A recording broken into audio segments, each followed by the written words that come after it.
Hey, folks. Oh, look at these glasses. Let me tell you something. I am not on a bender. These glasses are styling because I'm feeling like Hollywood.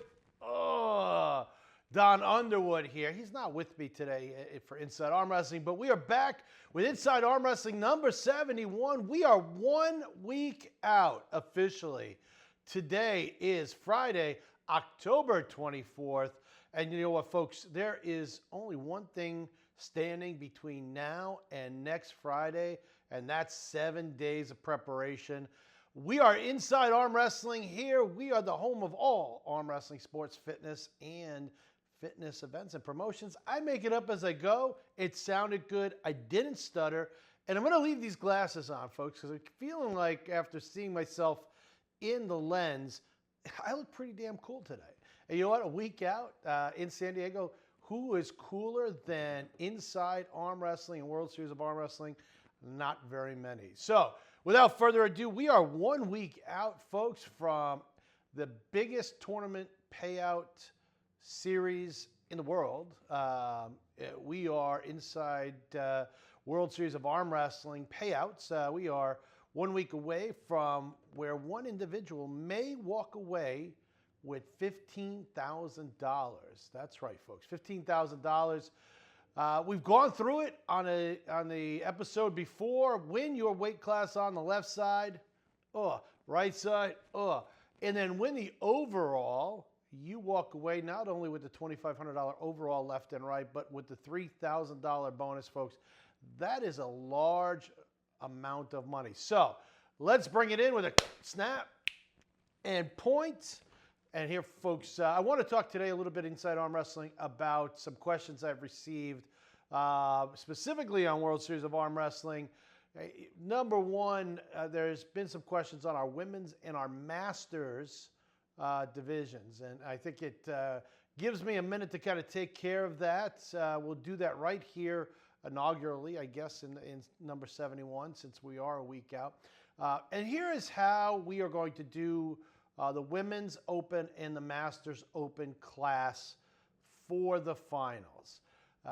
So, not knowing how many people we're going to have in a weight class, either high or low, the 54 and under, 55 plus, the 210 under, or 211 plus from the Masters, we're going to have one open class, and we are going to bracket that from the highest to the lowest weight. So if there's 8, if there's 10, if there's 12, whoever the highest weigh-in weight on the master side, they are going to be the number one. And if there's 12 arm wrestlers, the lowest weight will be number 12. And then we will structure it from highest to lowest, so that way in that initial open bracket, you are more likely to pull somebody within your weight class than not. And as we, matriculate to the end through the A class, with a 0 loss, and then with the B class with the 1 loss, you'll be grouped somewhat in like weight classes, as that the B brackets will push you accordingly down. And eventually we can have the lowest weight guy against the heaviest weighted guy for the finals and the overall. And the same thing with the women. We will insert them in the bracket from the highest weigh-in weight down to the lowest. And that should give us the most fairest way to be able to do it with the number of women and masters that we anticipate having.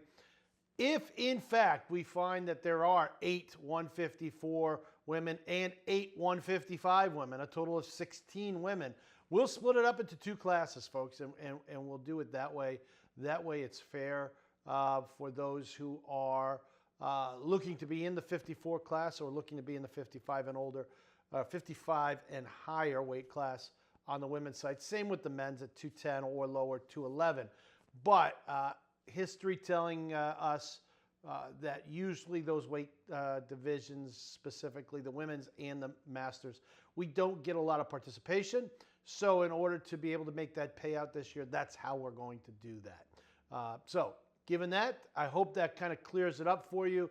So ladies, if you plan on coming in at the 54 and under, and there is a possibility that we have 16 ladies come in, 8 and 8, then obviously we're going to go that route. Same with the Masters as well. Also, talking about 1 week from today, weigh-ins start at 5 p.m. We will be at the Harley-Davidson in Moreno Boulevard, San Diego. Come in once you get off the plane. If you want to come in directly from the plane and not check into the hotel, up to you. Or if you want to go over to the hotel, come back and then check in before 8 o'clock. We will be there. Those of you that are coming into town on a late flight, please give a contact to me. I will be in the area, and I will have a scale in order to keep you as healthy as possible. If you're on a late flight and you're dropping down and you really need to weigh in right then and there, I'll make accommodations for you.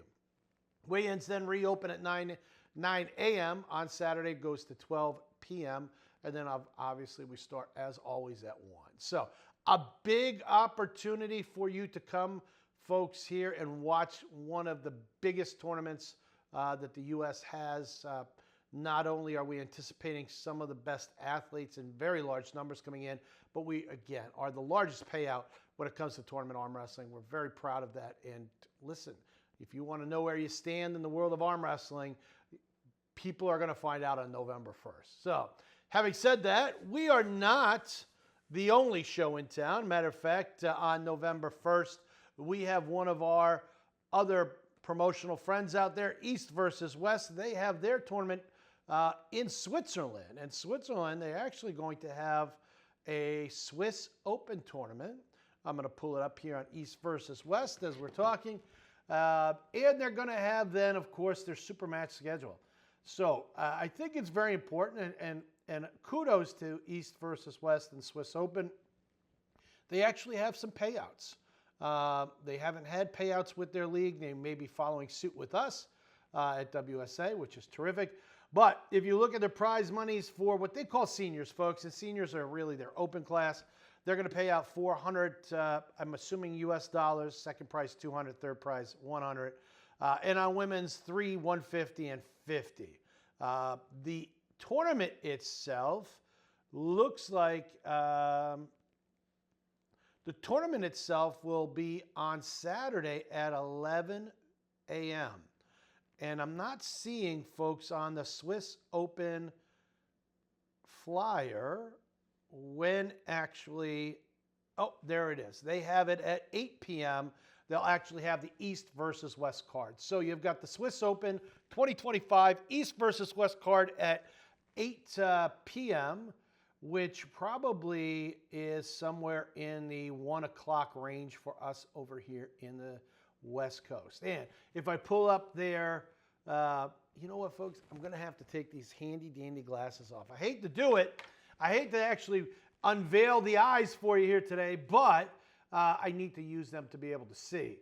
If you look at their card, they've got a great card. As always, they have some really good super matches. Starting at the top, Vitaly Latlin versus Jerry Cataret. I'll go through my predictions. I think that this is a very interesting match. Jerry coming off, I believe his last match would have been versus Levon back in Atlantic City. I might be wrong with that, but I believe that was his last match.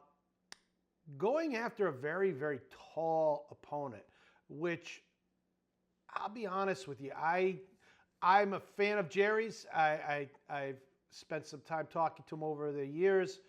He's a terrific guy.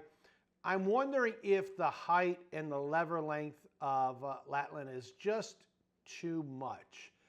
You know, Jerry is known for that press move. He gets his shoulder behind him. He's going to drive. But if you think about it, Latlin's arm is very long. Jerry getting his shoulder into it and getting to a press, the way I see it, Jerry is obviously going to give up his hand first and foremost every time. The problem and where I see it is that will Jerry be able to get his hand to the pad, and obviously will be under the pad, because I think Vitaly Latlin's hand is going to be above his. He's going to have dominant hand control. And as he drives down to the pad, will that hand ever get to the pin pad on on Jerry's side. And I got to be honest with you, folks. I have trouble visualizing how this match would go, only because I just don't know if Jerry's arm is long enough to be able to be able to get enough angle to get Vitali's arm to the pad. It may seem odd in trying to explain it, and we'll have to watch it. But if we look at Jerry's hand is pressing down with Latlin's arm and hand above, will he get to the pad? I don't know. I mean, Jerry's got a big paw. He's got to really think about how he's going to get that hand into a pinning position. Man, that's a weird match for me. I'm hoping Jerry takes the win. I'm a big fan of Jerry's. I just don't know technically how that really, such a tall guy works for Jerry's press move. We go over to the next match. You've got a World Championship heavyweight match with Sagoff versus Chafee. I'm a big Dave Chafee fan. I don't know where Dave is in his life in terms of competing and training. You know, Dave is, being a world-class athlete, you obviously need to train consistently. Dave is a very quiet individual. You don't see anything on social media for the most part with Dave. So I got to think he's coming in prepared. I know that back in Atlantic City, he had the very easy win with the young man from the WAF championships. However, I don't know. I mean, these matches are always, folks, in my opinion, based upon two things. Obviously, what the training cycle is for these individuals, and then secondly, what's the PED cycle for these individuals? I mean, are they peaking at the right time? Have they trained up to peak at the right time? Again, this could be a coin flip in my head, but I definitely want Dave to win, so I'm going to go with Dave Chafee. Todd Hutchins versus Zarakashvili. Again, another interesting match. This is for the middleweight world title. Todd has been around the scene for a very, very long time. We wondered, just as fans, how long any one of our champs can stay on top. Is this the match that puts Todd kind of back questioning longevity? I don't know. But I certainly would love to see Todd win this match. So we're going to go with Todd Hutchins. Looking going forward, matches of interest. Gabby's match, I think this is another rematch, and this time I believe it's on the left arm. I'm a Gabby fan. I'll always be a Gabby fan. Bakiavoa, she's just big as a personality, and she's a very talented, strong arm wrestler. She's an imposing figure on the table. I'm a Gabby fan. I'm going to go in Gabby's favor there. Looking through the rest of this card, Dedikin versus Jablonski. Again, this is a weird matchup. I know that it's a left arm matchup. I believe Dedikin is coming up into the super heavyweight weight class. He was a heavyweight for a long time. I don't know. I mean, certainly it's a test. It's left arm. It's hard to know enough about right arm and arm wrestlers to make good educated decisions. Left arm, it could be a really good battle. It might be a mismatch. I really don't know. Matt Mask is pulling. He is always one of my all-time favorites. He is pulling in a 254 match with Kalinchenkov. Kalinchenko. I'm sorry. Love Matt. I mean, I want to see Matt win. I think he's the epitome of a fan favorite. If there's ever an award out there for the fan favorite when it comes to arm wrestling, I think Matt Mask is certainly one of those arm wrestlers that would be considered. And then as I look around the rest of the card, I mean, there are some great matches out there. I don't know enough about these arm wrestlers, some of them, to make real predictions, albeit it's going to be a fun card. But to be honest with you, we'll be in our World Series of Arm Wrestling Finals. So I'll be watching this after our event. We are anticipating a huge crowd coming in. I'm certain that some of them will have them on their phone, but in our world of arm wrestling and tournament arm wrestling, our biggest event is on us on November 1st. And this event here, albeit looking like it's a very good one, will be secondary to what we're doing. Walking around the world of arm wrestling, I'm just going to kind of see who's making some posts, who's not. It's very interesting with Devin and with Levon off the card to see if there's actually enough interest in that card to carry a pay-per-view. I might have thought that they would have gone live streaming. I'm not sure that any one of those matches carries enough world interest to have a big pay-per-view buy, but I hope so for them. Obviously, they're counting on that. That's how they cover their costs of operation. But let's see what's going on in the world of Devin Lorette. Devin Lorette's Instagram page. Devin is up to 1.3 million followers, which is an amazing amount for an arm wrestler, that's for sure. Let's see as I scroll down. Oh, that's right. I believe his son's birthday was the other day. Milo, happy birthday. Happy 23rd. Milo's been doing some arm wrestling out there. So super great to see a big smile from dad and from son. Milo, happy 23rd. Let's see. Does Devin have any predictions going here? He's got some. He's got a video reel of him versus Lackland, 2024 versus 2025. Talked a little bit about the Australian Open. He's got some fan view here. Not a whole lot. He's got a Cody Merritt video going on in there as well. So, some typical Devin posting some reels, keeping relevant. Don't see very much there. Let me see if Jerry Cataret has anything going on his page. See if he's posting any sort of workouts or any kind of pre-event predictions. No, actually his page is pretty stagnant. He's definitely got his poster up. He's got a picture there of his sons, always a proud dad. Jerry's a great dad. Something to be said about people who are proud of their children and let people see how well they do in life, which is awesome. He's got a Gennady video up. I mean, if you look at the Gennady video and you see that press, and this kind of goes back to what I was saying with Vitaly here. His hand is going to rotate way above Jerry's hand. And Jerry, as he finishes Gennady, gets Gennady's lower hand to the pad. But my question really is, going back to my first analysis of this, can Vitaly get his hand so high on Jerry's that no matter where he pushes it, and folks, I know it's hard to visualize, but if here's the pin pad, and Jerry's hand is, I got to do this smart for the camera. If here's the pin pad and Jerry's hand is here, can Vitaly's hand stay above the pin pad?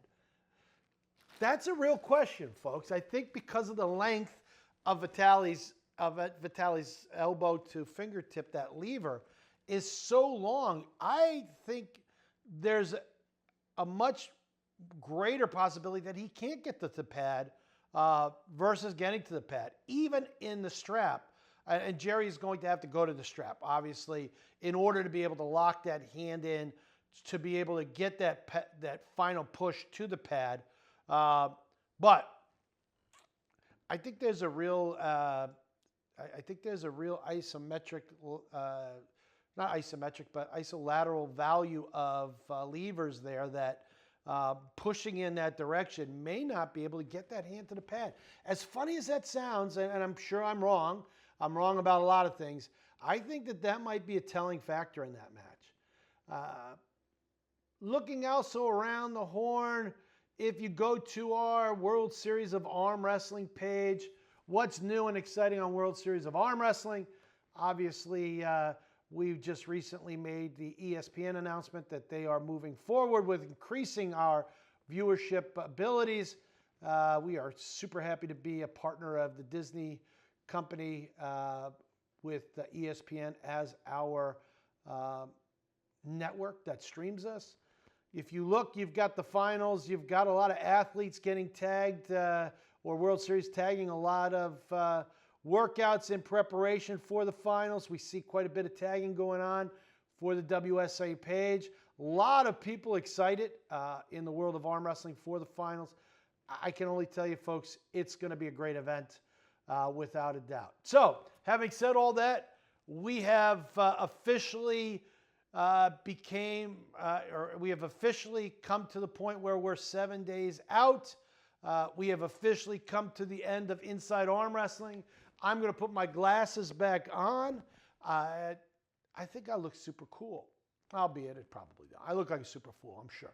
But anyway, with a clap, a snap, and a point, this has been another episode of Inside Arm Wrestling. This is Greg Sharp telling you 1 week out, make sure that you are ready for the biggest tournament event out there. We have some of the best athletes in the world coming in to participate, to look to walk away with $15,000, folks.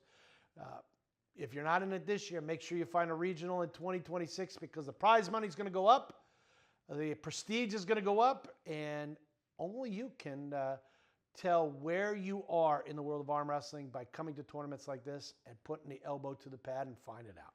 Anyway, it's been another episode of Inside Arm Wrestling. This is number 71, telling you to be safe, lift smart, lift safe, train hard, and make sure, folks, that every time you have a chance to thank the people out there that sponsor you and enable you to be able to compete in this world of arm wrestling, you thank them.